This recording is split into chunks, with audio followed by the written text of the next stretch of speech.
कर लेते हैं. Okay, bad debts and doubtful debts. Bad debts कौन से होते हैं? Bad debts are those debts of the business which are considered irrecoverable. These are the debtors or trade receivables to whom we have sold the goods on credit, but now we are unable to recover the amount from them. ठीक है? ये वो लोग हैं जिनको हमने good बेच दिए लेकिन अभी हम उनसे अमाउंट रिकवर नहीं कर सकते. दूसरा है doubtful debts. Doubtful debts are those debts of the business which may or may not be received by the business. They are not confirmed to be bad debts, but there is some doubt that some of them will become bad debt in future. Doubtful debts वो हैं जिनका हमें doubt है कि शायद पैसे मिल जाएं, शायद ना मिलें, लेकिन हम एहतियातन क्या करते हैं, कुछ अमाउंट जो है अंदाजन हम अलग करके रख देते हैं कि यार हर साल हमें पता है कि भाई इतने लोग जो हैं आगे जाके बैड डेट कर जाते हैं, तो हम अंदाजन रख ही दें कि बाद में फिर अफसोस करने से बेहतर है पहले से माइंड बना हुआ. ठीक है ना. अच्छा, बैड डेट्स और डाउटफुल डेट्स क्यों रिकॉर्ड करते हैं? खासतौर पे डाउटफुल डेट्स क्यों रिकॉर्ड करते हैं? तो डाउटफुल डेट हम रिकॉर्ड करते हैं because of prudence concept and matching concept. Prudence concept आपको क्या कहता है कि भाई आप जो है ना लॉसेस आपके होने वाले हैं, फ्यूचर का भी एक्सपेंस होना वो पहले से रिकॉर्ड कर लो, लेकिन वो जो इनकम है फ्यूचर में होने वाली इनकम को पहले से रिकॉर्ड नहीं कर सकते. अब जैसे कि बैड डेट्स है, आपने बंदे को गुड्स बेच दिए, अभी तक लॉस आपको कंफर्म हुआ नहीं, आपको पता है हो जाएगा फ्यूचर में, तो आप फिर भी क्या कर रहे हो, उसको रिकॉर्ड कर रहे हो पहले से, लेकिन फ्यूचर की इनकम को कभी रिकॉर्ड नहीं कर सकते. ठीक है. दूसरा है मैचिंग कॉन्सेप्ट. मैचिंग कॉन्सेप्ट या एक्रूअल कॉन्सेप्ट, ये क्या बोलता है? ये बोलता है भाई जिस साल का एक्सपेंस हो ना, मतलब किसी एक एक्सपेंस है, उस एक्सपेंस से रिलेटेड इनकम जिस साल में रिकॉर्ड हुई है ना, तो वो एक्सपेंस भी उसी साल में रिकॉर्ड होना चाहिए. जैसे मिसाल के तौर पे मैं ये बोलता हूँ, यार एक बंदा है जिसको मैंने गुड बेचे, जब मैंने गुड सेल किए 2019 में, ठीक है, तो मेरी सेल्स इनकी जो इनकम है, ये इनकम कब रिकॉर्ड हुई? 2019 में. तो अब अगर ये बंदा मेरे पैसे खा के भाग जाता है, तो इसका जो एक्सपेंस है वो भी मेरा इसी साल में रिकॉर्ड होना चाहिए. अब अगर सेल्स हुई 2019 के दिसंबर में और अभी तक मैं सोच रहा हूँ कि बंदा पैसे देगा और 2020 में जाके ये बैड डेट हो गया, तो ये तो क्या होगा, ये मैचिंग कॉन्सेप्ट के अगेंस्ट हो गया ना, मिस मैच हो गया कि यार सेल्स रिकॉर्ड हो गई 2019 में और बैड डेट्स यानी कि एक्सपेंस रिकॉर्ड हो रहा है 2020 में, ये तो गलत हो गया. तो इस वजह से क्या है, मैचिंग कॉन्सेप्ट क्या बोलता है कि हर साल के आखिर में आप देखोगे भाई मैंने कितने लोगों को उधार दिया हुआ है, उसमें से आप अंदाजन कुछ लोगों का डाउटफुल डेट्स बनाकर रख दो, प्रोविजन निकाल के रख दो एक अमाउंट साइड में, ताकि ये बात जो है ना अगले साल को जाके इफेक्ट ना कर जाएगी. आपके पास पहले से साइड पर एक अमाउंट पड़ी हुई होगी ना, ताकि अगले साल को हिट ना करे ये. ठीक है, नेक्स्ट ईयर को डिस्टर्ब ना करे. तो सर जी क्वेश्चंस हैं आपके, पूछें. ये मतलब ये वही वाला है ना बैड डेट्स, इसमें जो ओ लेवल्स में हमने किया था, कोई मतलब डिफरेंस तो नहीं है ना? नहीं. सही है. ठीक है जी.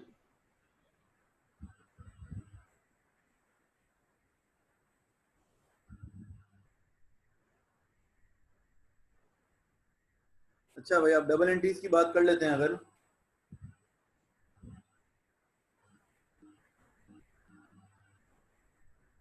डबल एंट्री और टी अकाउंट, बैड डेट का डबल एंट्रीज बहुत आसान होती हैं. बैड डेट्स क्या होता है? When a debt is found to be bad, the asset as shown by the debt in the debtor's account is worthless. ठीक है भाई, जब बैड डेट हो रहा है तो जो कस्टमर हमारा है, कस्टमर जो होता है ट्रेड रिसीवेबल होता है, वो हमारा एसेट होता है. अब वो एसेट वर्थलेस हो गया. ठीक है, तो क्या करेंगे, हमें एसेट को खत्म करना है. एसेट जब कम होता है तो क्या होता है, क्रेडिट, और एक्सपेंस बढ़ गया हमारा. बैड डेट हमारा एक एक्सपेंस क्रिएट हो गया. एक्सपेंस जब बढ़ेगा तो डेबिट होगा. बैड डेट की डबल एंट्री क्या बनती है? बैड डेट एक्सपेंस डेबिट और ट्रेड रिसीवेबल्स क्रेडिट, ये डबल एंट्री बनती है. ठीक है ना. ठीक है, बैड डेट एक्सपेंस डेबिट और ट्रेड रिसीवेबल क्रेडिट. और फिर टी अकाउंट में किस तरह डालते हैं हम, जितने भी टी अकाउंट में क्या होगा, बैड डेट का टी अकाउंट आएगा और यहाँ पर ये ट्रेड रिसीवेबल की जगह बंदे का नाम भी आ सकता है. अब डेटर ए, डेटर बी, डेटर जितने भी लोग हमारे बैड डेट पैसे खा के भागे हैं, यहाँ पर उनके नाम आएंगे और क्रेडिट साइड पर इनकम स्टेटमेंट आएगा. ठीक है, और मैं आगे चलता हूँ, आपको क्वेश्चन के जरिए समझाऊंगा तो आपको और क्लियरली समझ में आएगी बात.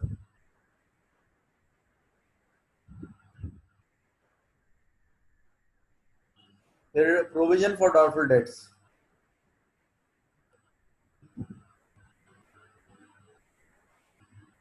तो मैं क्वेश्चन के जरिए ये बात सारी समझाता हूँ, आपको क्लैरिटी आगे समझ में। अभी आप लोग कंफ्यूज हो जाओगे ऐसे ही।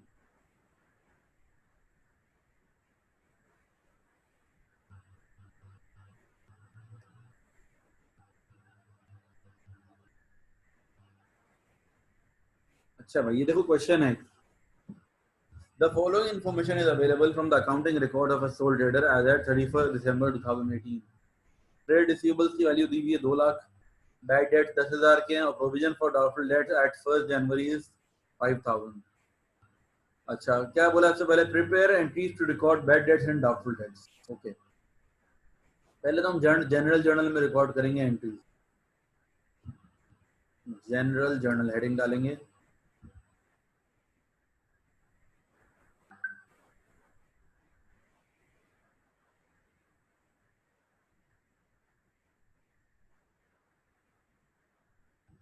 जनरल जर्नल रिकॉर्ड करेंगे। क्या आएगा सबसे पहले आपके पास? Bad debts. बैड डेट की डबल एंट्री क्या होती है? बैड डेट एक्सपेंस डेबिट और ट्रेड रिसीवेबल्स क्रेडिट। अगर कस्टमर का नाम बताया हो तो नाम आ जाएगा, नाम नहीं बताया हो तो बस ये ट्रेड रिसीवेबल्स क्रेडिट। तो ये हो जाएगा आपका 10,000 और यहाँ पर भी 10,000।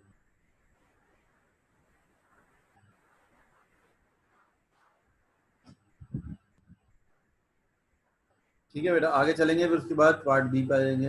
अच्छा, पार्ट ए ये in fact provision for doubtful dates. Provision for doubtful dates का देखो रूल ये होता है, प्रोविजन के बारे में क्या बताया हुआ है? Should be maintained eight 5% of trade receivables. अब ट्रेड रिसीवेबल्स की मेरी वैल्यू थी पहले 2 लाख, 2 लाख में 10,000 के ट्रेड रिसीवेबल तो चले गए, वो बैड डेट हो गए, मतलब कंफर्म मुझे मिलेंगे नहीं। मेरे ट्रेड रिसीवेबल कितने के बच गए? 90,000 के। ठीक है ना। अब ये 190,000 का मुझे ये पता है कि ना, एक मैंने पिछले साल की अपनी हिस्ट्री देखी है, एक एक्सपीरियंस है कि यार हर साल ना जितने लोगों को मैं उधार देता हूँ ना, उसके 5% लोग मेरे पैसे खा के भाग जाते हैं। तो एक 5% को मैं पहले से क्रिएट कर लूंगा कि यार 5% को डाउटफुल में डाल दो कि नहीं मिलेंगे। तो 190,000 का 5% लगाओ, कितना होगा?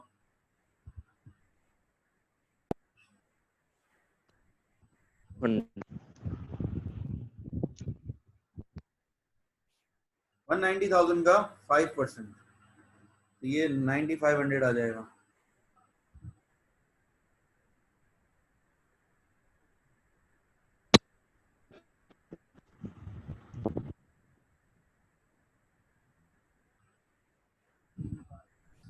अच्छा भाई, ट्रेड रिसीवेबल्स की वैल्यू आ गई आपकी 9,500। ये बैड डेट्स की आ गई, प्रोविजन फॉर डाउटफुल डेट्स की आ गई। ठीक है, प्रोविजन फॉर डाउटफुल डेट्स की क्लोजिंग वैल्यू आ गई, ट्रेड रिसीवेबल्स मल्टीप्लाई बाय 5%। ये प्रोविजन की वैल्यू आ गई। अच्छा, लेकिन रूल पता है क्या है? रूल ये है कि प्रीवियस प्रोविजन भी होगा कुछ, तो माइनस करेंगे। प्रोविजन फॉर डाउटफुल डेट्स का रूल ये होता है कि अगर पहला साल है ना, पहला साल है तो जितना आपने प्रोविजन बनाया, मतलब हम ये बोल रहे हैं 1,90,000 में से 9,500 जो है ना, ये क्या है? डाउटफुल है। तो ये इतना जो है ना एक्सपेंस को रिकॉर्ड करके रख लो। लेकिन इन्होंने एक बात ये बोली कि पहले से प्रोविजन फॉर डाउटफुल डेट का कुछ बैलेंस हुई है। Provision for doubtful debt at 1 January 2018 5,000 रुपए का पहले से प्रोविजन बना हुआ है। तो इसका मतलब क्या है कि 5,000 रुपए हमने पहले से अलग करके रखे हुए हैं डाउटफुल के तौर पर, और हमें लग रहा है नहीं यार इस दफा तो 9,500 रुपए डाउटफुल हो गए हैं, तो हम इसका मतलब है क्या करेंगे? सिर्फ 4,500 रुपए का हमारा खर्चा एक्सपेंस रिकॉर्ड करेंगे। ठीक है, मैं अपनी बात को समराइज कर देता हूँ। रूल क्या होता है कि trade receivables multiplied by percentage कर देंगे हम, जो आंसर आएगा वो हमारा क्या होगा? वो प्रोविजन फॉर डाउटफुल डेट्स का बैलेंस सीडी होगा, क्लोजिंग बैलेंस होगा। उसमें से हम ओपनिंग बैलेंस माइनस कर देंगे तो हमारे पास आ जाएगा कि एक्सपेंस कितना है। सिंपल इज दैट कि trade receivables multiplied by given percentage. ठीक है, ये जो आएगा आंसर, ये क्या है? Balance CD of provision. ठीक है, ये जितना भी आएगा इसमें से हम प्रीवियस ईयर का प्रोविजन माइनस कर देंगे जो क्वेश्चन में गिवन होगा। अब जो डिफरेंस आएगा, अगर ये डिफरेंस पॉजिटिव आ गया, पॉजिटिव आएगा इसका मतलब क्या है? एक्सपेंस हो रहा है। और अगर डिफरेंस नेगेटिव आएगा इसका मतलब क्या है? Other income. ठीक है, रूल क्या होता है कि प्रोविजन फॉर डाउटफुल डेट्स अगर आपका इंक्रीज हो जाता है ना, प्रोविजन बढ़ता है तो वो आपका एक्सपेंस होता है, और प्रोविजन अगर कम हो जाएगा तो अदर इनकम है, हमारी एक्स्ट्रा इनकम हो जाती है। कैसे पता चलता है? पहले trade receivables multiply by given percentage, जो वैल्यू आएगी उसमें से आप देखोगे लास्ट ईयर का प्रोविजन माइनस कर दोगे। लास्ट ईयर प्रोविजन माइनस करने के बाद जो अमाउंट आएगी वो अगर पॉजिटिव आ गई, मतलब प्रोविजन बढ़ रहा है, देखो पिछले साल 5,000 था, अब 9,500 है, तो इसका मतलब 4,500 से एक्सपेंस हो रहा है। ठीक है, जब एक्सपेंस होगा प्रोविजन का तो डबल एंट्री क्या बनेगी? इनकम स्टेटमेंट डेबिट और provision credit, provision for doubtful dates credit. ठीक है, 4,500 से बनेगी एंट्री यहाँ पर।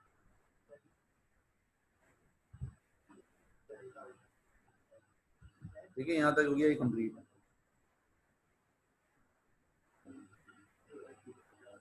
ठीक है, फिर से रिपीट कर रहा हूँ, देखो है ना, जनरल एंट्री जो बनाते हैं, बैड डेट की तो हमेशा यही बनती है, बैड डेट की तो एक ही एंट्री बनती है, बैड डेट्स की जो है हमेशा बैड डेट एक्सपेंस डेबिट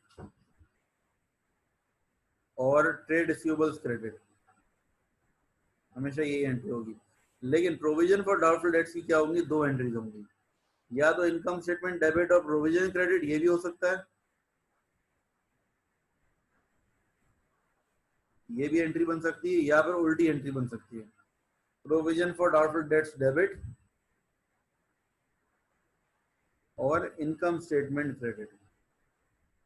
ठीक है, ये भी एंट्री हो सकती है, इन दोनों में से कोई एक होगी। कब होगी ये वाली ऊपर वाली कब होगी? जब इंक्रीज हो रहा हो प्रोविजन, इंक्रीज इन प्रोविजन हो। और ये वाली एंट्री कब होगी? जब डिक्रीज हो प्रोविजन के अंदर।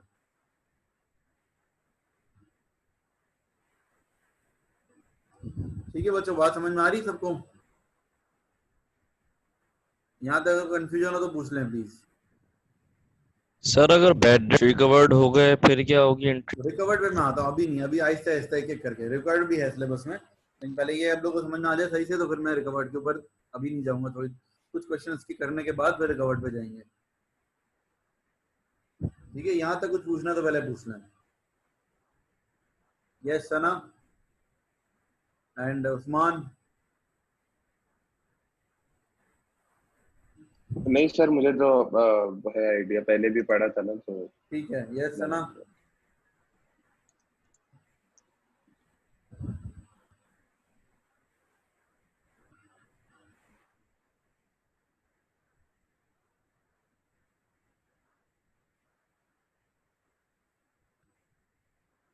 तो नहीं है, उस्मान तो नहीं हो। ठीक है, चलो आगे चलते हैं, नेक्स्ट कंटिन्यू करते हैं। किसी को कुछ पूछना हो तो रेज हैंड करें। अच्छा, prepare T account for bad debts and doubtful dates. Bad debt का टी अकाउंट बनाते हैं पहले। बैड डेट्स का टी अकाउंट क्या होगा? डेबिट साइड पर आ जाएगा आपका, 10,000 रुपये बैड डेट हुआ है। नाम नहीं पता बंदे का तो ट्रेड रिसीवेबल लिखेंगे, नाम पता होगा तो नाम लिखेंगे।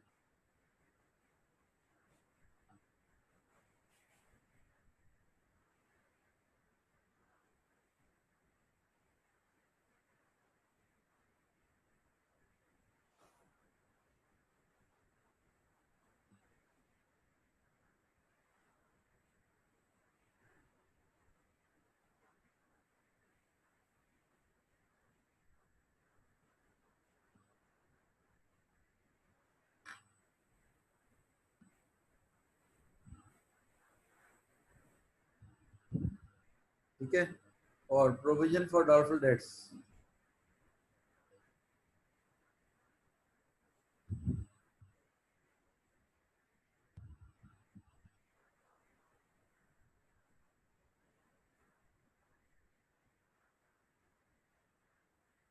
अच्छा जी, अब प्रोविजन फॉर डाउटफुल डेट्स में जो फॉर्मेट है वो क्या होता है?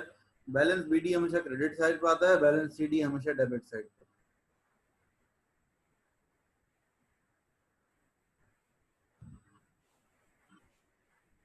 और इन दोनों का जो डिफरेंस होता है वो इनकम स्टेटमेंट में चला जाता है। ठीक है, प्रोविजन फॉर डाउटफुल डेट्स का बैलेंस बीडी जो है वो 5,000 है, और बैलेंस सीडी जो होगा प्रोविजन फॉर डाउटफुल डेट्स का वो 9,500। इन दोनों का जो डिफरेंस है वो कहाँ आएगा? किस साइड पे डिफरेंस आ रहा है? देखो लाइफ साइड हैवियर है ना, यानी कि यहाँ पर आएगा 4,500 का डिफरेंस, इधर आएगा 4,500। इसके आगे लिख देंगे इनकम स्टेटमेंट।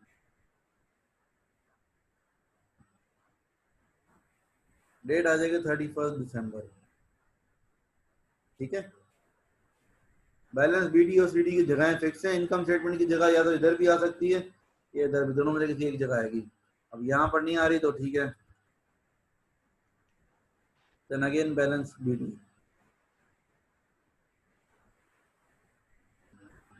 तो ये हो जाएगा 1 जनवरी 2019, 31 दिसंबर 2019। ठीक है बेटा, बात समझ आ गई। 3 चीजें इस क्वेश्चन में आपने करनी थी। क्या? एक ये जनरल जर्नल बनाना था, उसके बाद 2 टी अकाउंट बनाना था।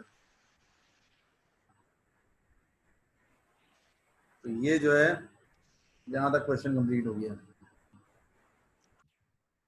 अच्छा जी, मैं एक और क्वेश्चन दे रहा हूँ, या अब आप लोग मुझे खुद करके बताओ। सेम इसी तरह का क्वेश्चन है, ऑलमोस्ट ऐसा ही क्वेश्चन है। ठीक है, 3 चीजें करनी है इसमें भी, जर्नल एंट्रीज टी और दोनों 2 टी अकाउंट्स, बैड डेट का, एक डाउटफुल डेट का। ठीक है, देखो ये हो गया इसका आंसर, क्वेश्चन नंबर 2 का। आप लोग चेक कर लें अपने अपने आंसर।